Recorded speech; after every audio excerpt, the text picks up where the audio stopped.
Hello everyone, welcome back to the channel. तो welcome to IITian stock और हम episode number 12 पर आ गए हैं। और आज हमारे साथ शिखर दवे हैं जो कि आईआईटी जोधपुर में हैं।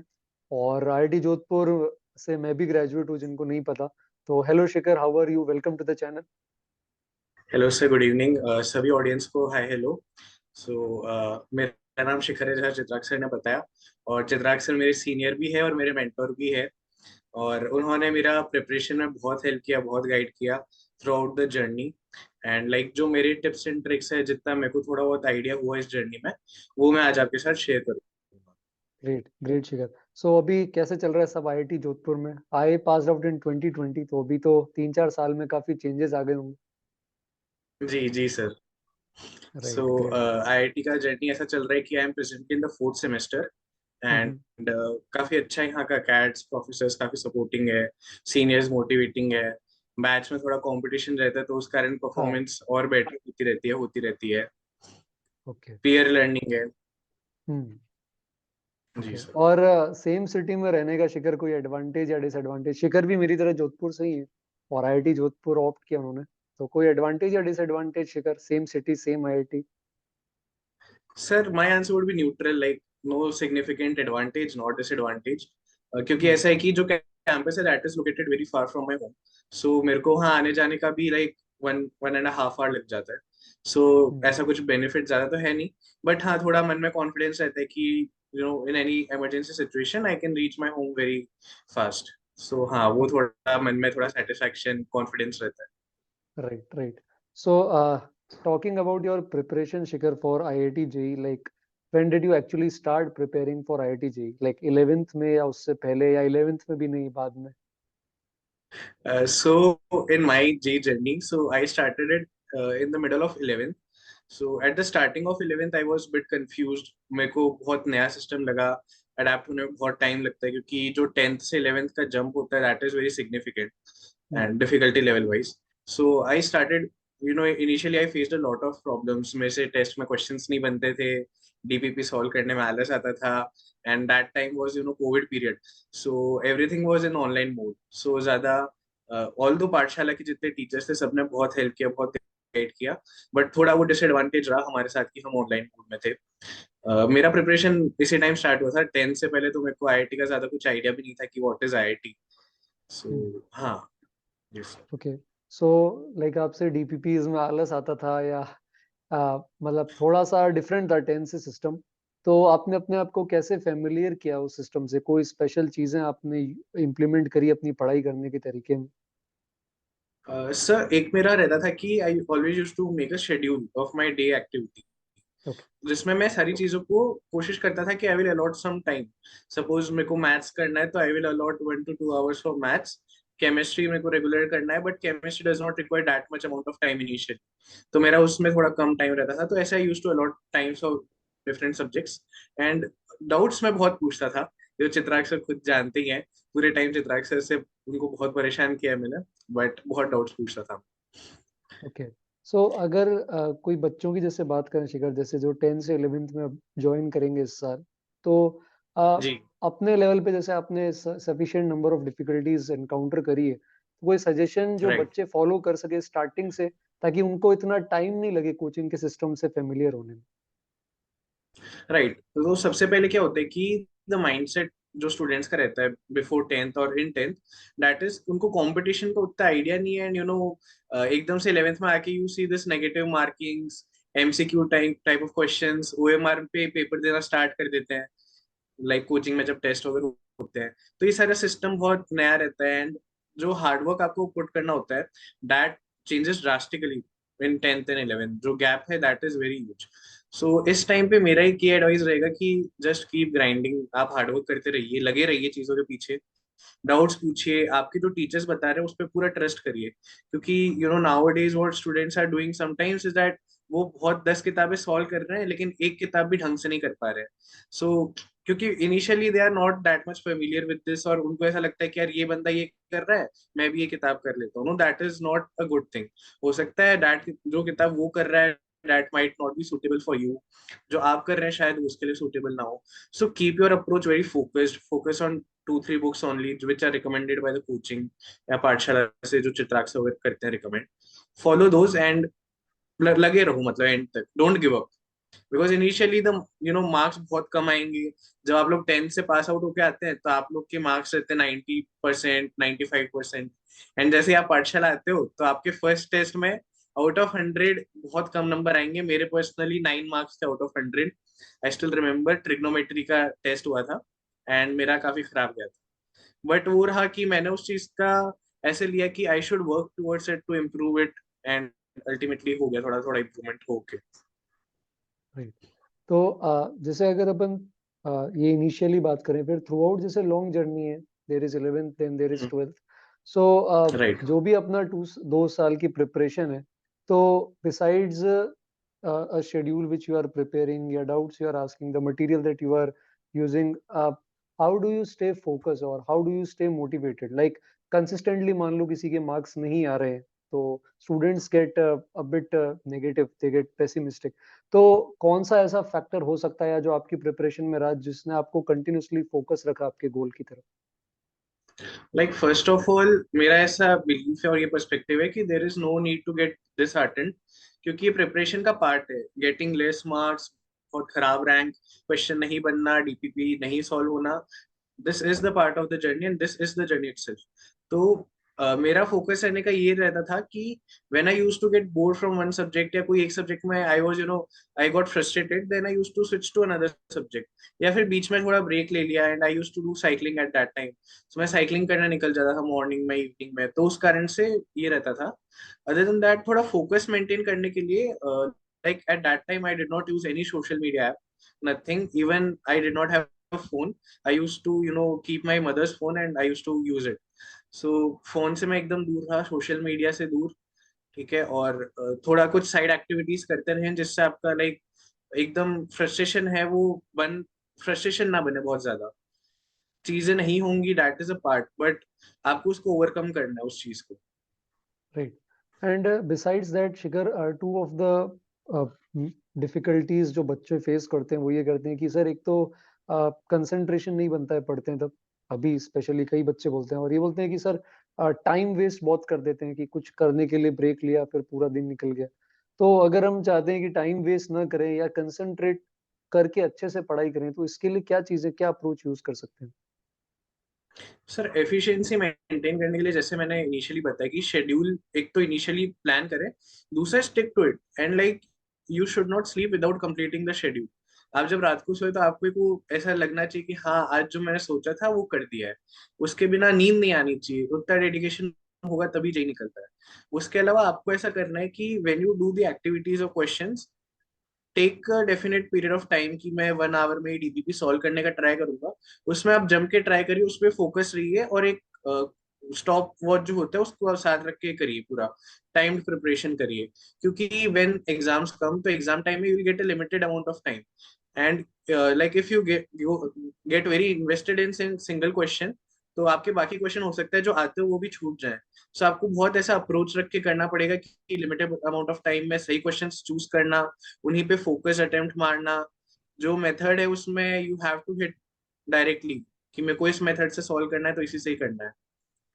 Okay. And besides that, since upon exam की बात कर रहे हैं, तो आप एक दो चीजें जो काफी परेशान करती है बच्चों को, ये कि जैसे जब बच्चे नए नए एग्जाम देने लगते हैं तो कई सारों के साथ ऐसी प्रॉब्लम होती है कि सर पेपर में ब्लैंक हो जाते हैं। पेपर में या तो फियर रहता है या पैनिक रहता है। पर जब सेम चीज को घर पे ट्राई करते हैं, घर पे टाइम देते हैं, तो वो क्वेश्चंस हमसे बन जाते हैं। पर at the very same time exam hall के अंदर हम उनको समझ ही नहीं पाते हैं। तो इसके लिए क्या कर सकते हैं कि एग्जाम हॉल के अंदर उस लिमिटेड टाइम में नहीं कर पा रहे पर घर में सफिशिएंट टाइम में हो रहे देखिए एग्जाम टाइम में जो माहौल रहता है ऑफ द हॉल, वो अपने आप में एक प्रेशर क्रिएट करता ही करता है, अनड्यू प्रेशर क्रिएट करता है। एंड उसको अवॉइड करने का कोई डायरेक्ट यू सॉल्यूशन तो नहीं है, but what I would suggest और what I did at my time was that मैं इनिशियली कुछ सोच के नहीं जाता था कि मेरा पेपर ऐसा होगा या मैं कुछ एक्सपेक्ट करके जा रहा हूँ या कुछ ओवर थिंक करके जा रहा हूँ। नहीं, आई वॉज लाइक कि हाँ क्वेश्चंस आएंगे, I have to try to solve them and जितने हो पाएंगे मैं कर दूंगा। दैट्स इट, उससे ज्यादा कुछ ओवर थिंक करने की जरूरत ही नहीं है।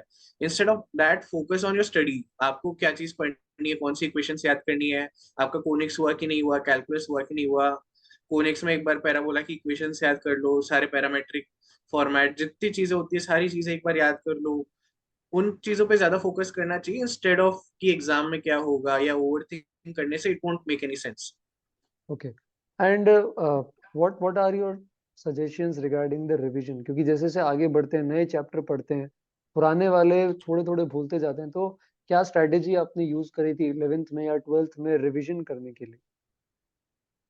तो ट्वेल्थ स्टैंडर्ड में मैंने ऐसा किया था कि जो इलेवेंथ में मेरे क्वेश्चंस थे जो मेरे से सॉल्व नहीं हुए थे, I use to circle, mark them and circle them, including जिसमें मेरे को डाउट्स आया नहीं हुए, एंड सम क्वेश्चंस जो मेरे से हो गए but still I found them very relevant और वेरी थॉट प्रोवोकिंग, कि हाँ ये क्वेश्चन से मेरे को बहुत सारे कॉन्सेप्ट्स यूज हुए इसमें।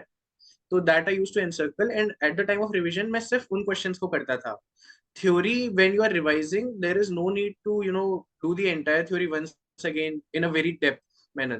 जब आप फर्स्ट टाइम स्टडी करें, make very precise notes, and when you are revising just go through the notes once, and after going through the notes you kindly solve the questions, तो उनसे आपका एक बार revision हो जाएगा।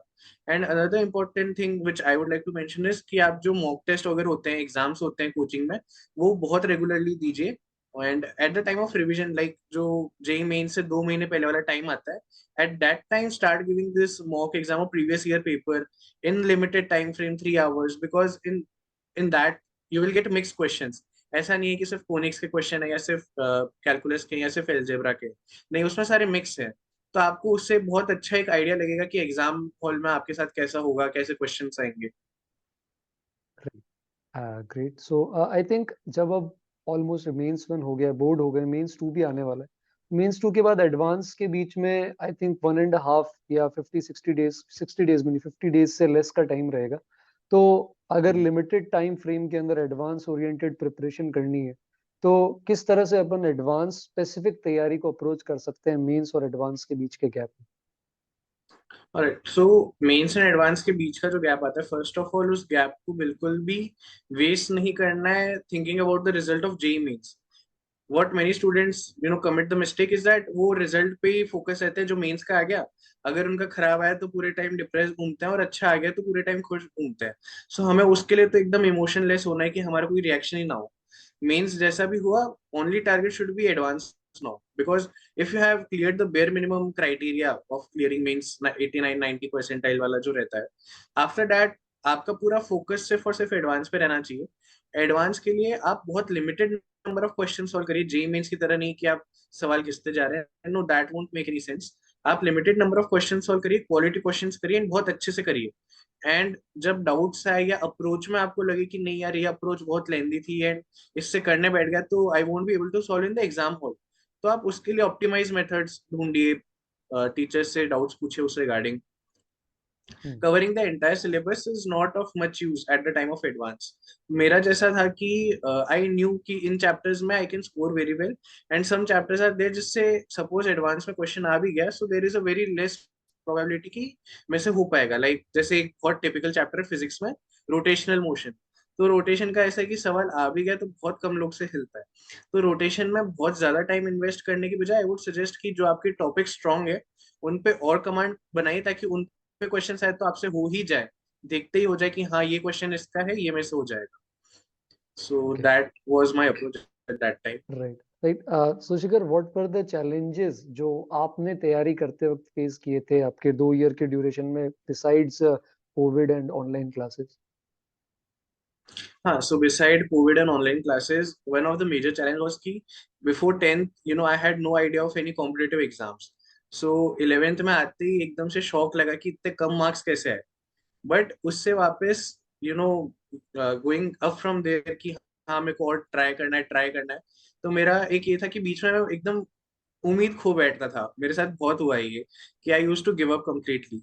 बट फिर मेरे को लगा कि नहीं, I should make another try, और ऐसे ट्राई कर करके ही चीजें होती है। अदर देन दैट, जब यही आ रहा होता है तो ऑब्वियसली बहुत प्रेशर होता ही है, कोई कितना भी कह ले कि नहीं होना चाहिए, बट होता ही है। That I also know, and आप लोग भी अभी फेस कर रहे होंगे।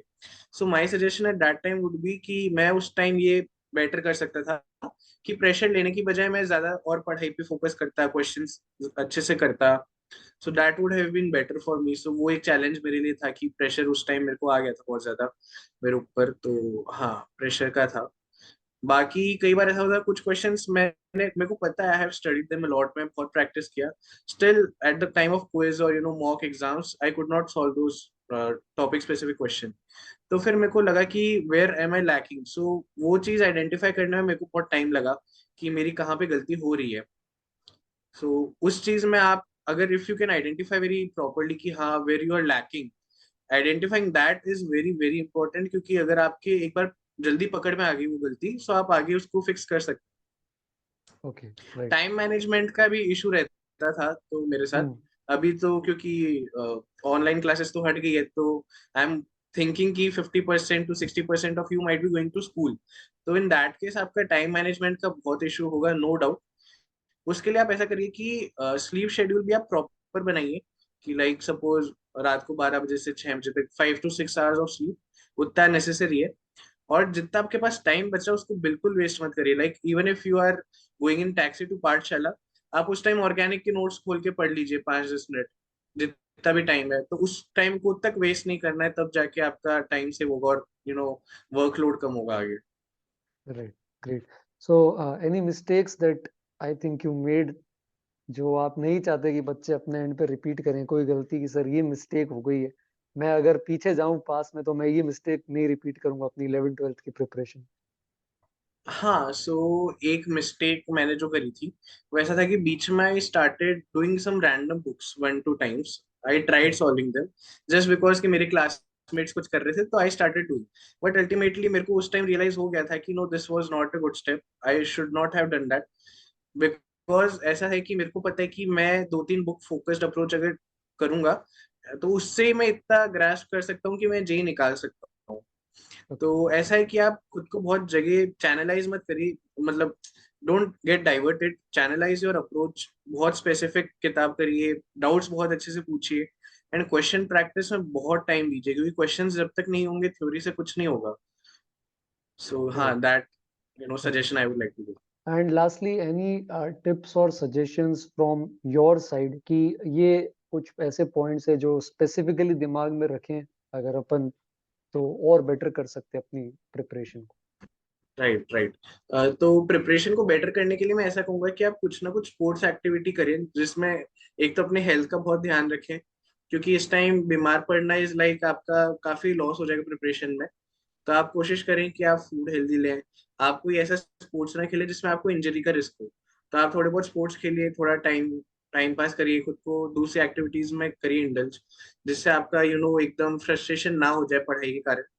एंड आप चीजें करते रहिए, कीप ट्राइंग एंड तक, जब तक खत्म होगा पेपर आपका कुछ ना कुछ हो जाएगा। Like if you are hard working, आपका आईआईटी में नहीं हुआ, एनआईटी में नहीं हुआ, लेकिन आप जो हार्डवर्क का जो यू विल गेन ना, that experience will apply in your life, तो आप बहुत कुछ कर जाएंगे। So that is the main thing. Right. So I think there is no ceiling, कोई अपर लिमिट नहीं है, not in your preparation, not in your college and definitely not in your skills. So thank you so much Shikhar for being on the channel, और काफी सारी चीजें सीखने को मिली, काफी सारे ऐसे पॉइंट्स पता चले जिन पर डेफिनेटली बच्चे काम कर सकते हैं। And thank you so much again for being on the channel. And जो भी बच्चे नए हैं जो पहली बार देख रहे हैं चैनल को, तो जरूर सब्सक्राइब करें, क्योंकि ऐसे पॉडकास्ट और बाकी एजुकेशनल कंटेंट आता रहते हैं। और let us thank once again Shikhar for taking out time for all of us. And जो भी टिप्स हमें आज इनसे मिले हैं तो इन पर एक बार थोड़ा सा जरूर गौर करेंगे, और देखेंगे कि क्या और कितना हम इन्हें अपनी खुद की प्रिपरेशन में इन्वेस्ट कर सकते हैं। सो thank you again Shikhar, and thank you so much for being on the channel. Thank you sir.